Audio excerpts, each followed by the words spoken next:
আচ্ছা, আপনি কি কখনো ভেবে দেখেছেন একটা গোটা শহর, একটা বিশাল জনপদ কেন এক মুহূর্তে আকাশ থেকে উল্টে গিয়েছিল? আমরা সবাই লূত আলাইহিসসালামের জাতির ধ্বংসের গল্পটা জানি, কিন্তু বিশ্বাস করুন, আজ আমরা শুধু গল্প বলবো না, আমরা দেখব কিভাবে একজন নবীর জীবনের সবচেয়ে কঠিন পরীক্ষায় তার নিজের স্ত্রী বিশ্বাসঘাতকতা করেছিলেন। কে ছিলেন লূত আলাইহিসসালাম? তার চাচা ইব্রাহিম আলাইহিসসালামের সাথে তার সম্পর্ক কেমন ছিল? আর সবচেয়ে বড় কথা, সেই ধ্বংসের রাতে যখন আল্লাহর নির্দেশে তিনজন মহান ফেরেশতা আসমান থেকে নেমে এলেন, তখন ঠিক কী ঘটেছিল? আজ আমরা সেই প্রশ্নের উত্তর খুঁজব। লূত আলাইহিসসালামের স্ত্রীর পরিণতি, পাথরের মূর্তিতে পরিণত হওয়া, এর পেছনে কি শুধু সামান্য অবাধ্যতা ছিল, নাকি এটা ছিল ঈমান আর চরম কপটতার এক মর্মান্তিক কাহিনী, যা আল্লাহ আজও আমাদের শিক্ষা দেওয়ার জন্য রেখে দিয়েছেন? ইতিহাসের শুরুটা বেশ সরল। নবী লূত আলাইহিসসালাম ছিলেন আল্লাহর আরেক মহান নবী, হজরত ইব্রাহিম আলাইহিসসালামের ভাতিজা। চাচার সাথে তিনিও জন্মভূমি বাবেল ছেড়ে হিজরত করে চলে এসেছিলেন বাইতুল মুকাদ্দাসের কাছেই কেনান অঞ্চলে। কিন্তু আল্লাহ তাকে মনোনীত করলেন এক ভিন্ন ভয়ানক দায়িত্বের জন্য। কেনান থেকে অল্প দূরে জর্ডান আর বাইতুল মুকাদ্দাসের মাঝখানে ছিল সাদুম নামে এক জনপদ। আল্লাহ লূত আলাইহিসসালামকে নবুয়ত দিলেন এবং এই সাদুমবাসীর কাছে পাঠালেন। আপনারা হয়তো জানেন, নবী লূত আলাইহিসসালাম সম্পর্কে পবিত্র কোরআনের প্রায় 15টি সূরার 87টি আয়াতে বিস্তারিত বলা হয়েছে। এর কারণ একটাই, এই গল্পটা মানবজাতির জন্য এক চিরন্তন শিক্ষা। সাদুম ছিল এক বিলাসী কিন্তু নৈতিকতাহীন শহর। তারা এমন এক অশ্লীলতায় লিপ্ত হয়েছিল যা তাদের পূর্বের কোনো জাতি তো করেইনি, বরং কল্পনাই করেনি। পুরুষে পুরুষে ব্যভিচার, যা আজ হোমোসেক্সুয়ালিটি নামে পরিচিত। তারা প্রকাশ্যেই এই নোংরা পাপে মত্ত হতো। আল্লাহ দয়াময়, তিনি দ্রুত শাস্তি দেন না। তাই তিনি তাদের কাছে পাঠালেন তার প্রিয় বান্দা হজরত লূত আলাইহিসসালামকে। তিনি তাদের ডেকে বললেন, তোমরা কী করছো? তোমরা তোমাদের স্ত্রীদের ছেড়ে পুরুষদের কাছে আসছো শুধু নিজেদের কাম চরিতার্থ করার জন্য? তোমরা তো দেখি পুরোপুরি সীমালঙ্ঘনকারী একটা জাতি। সূরা আশ-শুআরা আয়াত নাম্বার 165 থেকে 166। কিন্তু তারা কি করল? তারা লূত আলাইহিসসালামকে উপহাস করল। তারা বলল, যদি তুমি সত্যি বলো তাহলে আল্লাহর সেই শাস্তি নিয়ে এসো। এই ঔদ্ধত্যই তাদের ধ্বংসের পথ খুলে দিল। ধ্বংসের বার্তা নিয়ে আল্লাহর হুকুমে কিছু ফেরেশতা মানুষের রূপ ধরে প্রথমে হাজির হলেন হজরত ইব্রাহিম আলাইহিসসালামের বাড়িতে। আপনারা হয়তো জানেন, হজরত ইব্রাহিম আলাইহিসসালাম ছিলেন অতিথিপরায়ণতায় অতুলনীয়। তিনি মেহমানদারির জন্য দেরি না করে একটা আস্ত ভুনা করা বাছুর গরু এনে তাদের সামনে পরিবেশন করলেন। কিন্তু একটা অদ্ভুত ঘটনা ঘটল। ফেরেশতাগণ সেই খাবারে হাত দিলেন না। ইব্রাহিম আলাইহিসসালাম ভয় পেয়ে গেলেন, কারণ সেই সময় দস্যু ডাকাতদের একটা স্বভাব ছিল, তারা যার বাড়িতে ডাকাতি করত বা যাকে খুন করতে চাইত তার বাড়িতে খেত না। ফেরেশতাগণ তখন তাকে অভয় দিলেন, নিজেদের পরিচয় দিয়ে বললেন, আমরা এসেছি অমুক শহরগুলি ধ্বংস করে দিতে। এই কথা শুনে ইব্রাহিম আলাইহিসসালাম খুব চিন্তিত হলেন। তিনি তো জানতেন সাদুমেই তার ভাতিজা লূত আলাইহিসসালাম থাকেন। তিনি তখন ফেরেশতাদের সাথে তর্ক জুড়ে দিলেন। তিনি বললেন, সেখানে তো লূত আছে। এই অংশটা খুবই গুরুত্বপূর্ণ। ফেরেশতারা বললেন, সেখানে কারা আছে আমরা তা ভালো করেই জানি। আমরা অবশ্যই লূত আলাইহিসসালামকে ও তার পরিবারকে রক্ষা করব, তবে তার স্ত্রীকে ছাড়া। সে ধ্বংসপ্রাপ্তদের অন্তর্ভুক্ত হবে। সূরা আল আনকাবুত আয়াত নাম্বার 29 থেকে 32। দেখুন, ধ্বংসের আগেই তার স্ত্রীর নিয়তি লেখা হয়ে গিয়েছিল। কেন? সেই উত্তর আমরা খুঁজে বের করব।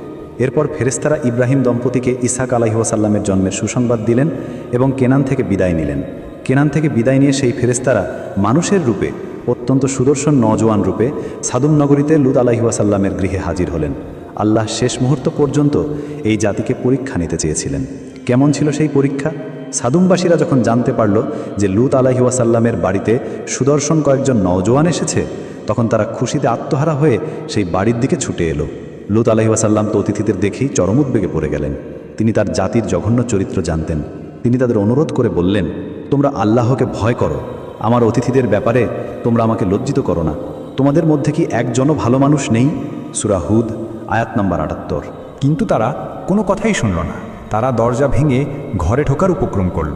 লূত আলাইহিসসালাম অসহায়ভাবে বললেন, হায়, আজকে আমার জন্য বড়ই সংকটময় দিন।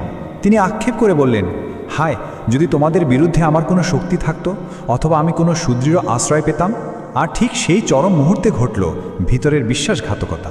লূত আলাইহিসসালামের স্ত্রী ওয়াইলা, সে স্বামীর দাওয়াতকে মিথ্যা প্রমাণিত করতে চাইল। সে হৃদয়ে ছিল সেই পাপাচারে মত্ত জাতির সমর্থক, এক ঘোরতর মুনাফিক। ঘরে সুদর্শন অতিথিদের আগমন দেখেই সে দ্রুত বাইরে গিয়ে অশ্লীল ইঙ্গিত দিয়ে সদমবাসীদের খবর পৌঁছে দিল।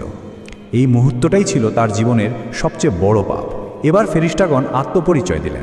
তারা লূত আলাইহিসসালামকে অভয় দিয়ে বললেন, হে লূত, আমরা আপনার প্রভুর প্রেরিত ফেরেশতা, ওরা কখনোই আপনার নিকটে পৌঁছতে পারবে না। এরপর ঘটল এক অলৌকিক ঘটনা। জিব্রাইল আলাইসাল্লাম, যিনি আল্লাহর নির্দেশ বহন করেন, তিনি ঘরের বাইরে উন্মত্ত জনতাকে লক্ষ্য করে তার পাখার সামান্য ঝাপটা মারলেন। আল্লাহ বলেন, ওরা লুতের কাছে তার মেহমানদের দাবি করেছিল, তখন আমি তাদের দৃষ্টি বিলুপ্ত করে দিলাম। অতএব আস্বাদন করো আমার শাস্তি ও হুঁশিয়ারি। সূরা আল কামার আয়াত নম্বর 37। চোখ হারিয়ে অন্ধকারে পথ খুঁজে না পেয়ে সে পাপী জনতা তখন ভেগে গেল। এই ছিল ধ্বংসের প্রথম স্বাদ। এবার ফেরেশতাগণ লূত আলাইসাল্লামকে শেষ নির্দেশ দিলেন, স্বীয় পরিবারবর্গ সহ তার 2 মেয়ে কিছু রাত থাকতেই এলাকা ত্যাগ করুন।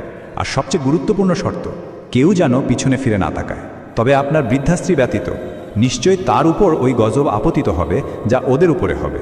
এই অংশটা লক্ষ্য করুন, নবীর স্ত্রীকে আগেই ধ্বংসপ্রাপ্তদের অন্তর্ভুক্ত করা হয়েছিল। কেন? কারণ তিনি ছিলেন অন্তরের দিক থেকে মোনাফিক। তিনি লূত আলাইসাল্লামের দাওয়াতকে মিথ্যা প্রমাণিত করতে চেয়েছিলেন এবং জাতির পাপাচারে সমর্থন দিয়েছিলেন। ভোর পর্যন্তই ওদের মেয়াদ। আর ফেরেশতাগণ বললেন, ভোর কি খুব নিকটে নয়? সূরা হুদ আয়াত নম্বর 81। লূত আলাইসাল্লাম তার 2 মেয়েকে নিয়ে দ্রুত বেরিয়ে এলেন। তার স্ত্রীও তাদের সাথে বেরিয়ে এসেছিল শাস্তি থেকে রেহাই পাওয়ার জন্য। কিন্তু যখন তারা নিরাপদ দূরত্বে পৌঁছলেন, তখন অতি প্রত্যুষে আল্লাহর হুকুমে গজব কার্যকর হল। জিবরাইল আলাইসাল্লাম সেই শহরটিকে তার ডানার এক পাশে তুলে নিলেন এবং আকাশ থেকে খুব জোরে জমিনের দিকে নিক্ষেপ করলেন। আল্লাহ বলেন, অবশেষে যখন আমার হুকুম এসে পৌঁছালো, তখন আমি উক্ত জনপদকে উপরকে নিচে করে দিলাম এবং তার উপর স্তরে স্তরে কাকর পাথর বর্ষণ করলাম। এই শাস্তি ছিল তাদের কুকর্মের সাথে পুরোপুরি সামঞ্জস্যশীল। তারা যেমন আল্লাহর আইন এবং প্রকৃতির বিধানকে উল্টিয়ে দিয়েছিল, পুরুষ পুরুষে ব্যভিচার, ঠিক তেমনি তাদেরকেও মাটি উল্টিয়ে উপর করে শাস্তি দেওয়া হলো। আর ঠিক সেই চরম মুহূর্তে লূত আলাইসাল্লামের স্ত্রী, তিনি আযাবের সেই ভীষণ গর্জন শুনলেন। স্বামীর বারণ, আল্লাহর নির্দেশ সব উপেক্ষা করে তিনি পেছন ফিরে তাকালেন। কেন? কারণ তার হৃদয়ে তার জাতির প্রতি, তাদের পাপাচারে পূর্ণ জীবনের প্রতি দুর্বলতা ছিল। তিনি আফসোস করে চিৎকার করে বললেন, হায় আমার জাতি, হায় আমার সম্প্রদায়। আর তখনই আল্লাহর হুকুমে একটি পাথর এসে তাকে আঘাত করল। নবীর স্ত্রী হওয়া সত্ত্বেও তার অন্তরের অবিশ্বাস আর বিশ্বাসঘাতকতার জন্য তিনি সেখানে পাথরের মূর্তিতে রূপান্তরিত হলেন। নূহ আলাইসাল্লামের স্ত্রী আর লূত আলাইসাল্লামের স্ত্রীর পরিণতি একই। আল্লাহ কিয়ামতের দিন বলবেন, যাও জাহান্নামীদের সাথে জাহান্নামে চলে যাও। সূরা আত-তাহরিম আয়াত নম্বর 10। এই ঘটনা আমাদের শেখায়, ঈমান শুধু মুখের কথায় নয়, হৃদয়ের গভীরেও থাকতে হয়। সম্পর্কের বাঁধন আল্লাহর কাছে কোনো অজুহাত নয়। এই ঘটনার নীরব সাক্ষী আজও পৃথিবীতে বিদ্যমান। সেটি হলো বহরে মাইয়েত বা বাহরে লুত, অর্থাৎ মৃত সাগর বা ডেড সি। ভূতত্ত্ববিদরা একমত যে লূত আলাইসাল্লামের জাতির শহরটি এই মৃত সাগরের দক্ষিণ পাশেই অবস্থিত ছিল। সেই এলাকায় ভয়ঙ্কর ভূতাত্ত্বিক কার্যক্রম হয়েছিল, যা শহরটিকে একটা বিশাল ফাটলের মধ্য দিয়ে নিচে নামিয়ে দিয়েছিল। দেখুন, মৃত সাগরের বৈশিষ্ট্যগুলো কিন্তু খুবই প্রতীকী। এটি সমুদ্রপৃষ্ঠ থেকে প্রায় 430 মিটার নিচে, অর্থাৎ পৃথিবীর ভূপৃষ্ঠের সর্বনিম্ন স্থান। এর পানির লবণাক্ততা সাধারণ সমুদ্রের চেয়ে প্রায় 10 গুণ বেশি। এই উচ্চ লবণাক্ততার জন্যই এই জলে কোনো প্রাণী বাঁচতে পারে না। আর ঘনত্ব এতটাই বেশি যে মানুষের শরীর বা অন্য কোনো ভারী বস্তু এতে ডোবে না, বরং ভেসে থাকে। এটি কি নিশ্চয়ই কাকতাল, নাকি মহাবিশ্বের রচয়িতা আল্লাহ সুবহানাহু ওয়া তাআলার পক্ষ থেকে একটি স্থায়ী নিদর্শন? এমন একটি জীবনহীন লবণাক্ত জলাধার যা আজও সদমবাসীদের সেই পাপাচারে পূর্ণ জীবনহীন হৃদয়ের প্রতীক বহন করে চলেছে। লূত আলাইসাল্লামের এই সম্পূর্ণ কাহিনী আমাদের এক চূড়ান্ত শিক্ষা দেয়। ঈমান বা বিশ্বাস শুধু মুখের উচ্চারণের বিষয় নয়, এটি জীবনের প্রতিটি মুহূর্তের চর্চা। ওয়াইলার শাস্তি আমাদের চোখে আঙুল দিয়ে দেখিয়ে দেয়, বাইরের পরিচয় যাই হোক, ভেতরের অবিশ্বাস আমাদের নিশ্চিতভাবে ধ্বংস করতে পারে।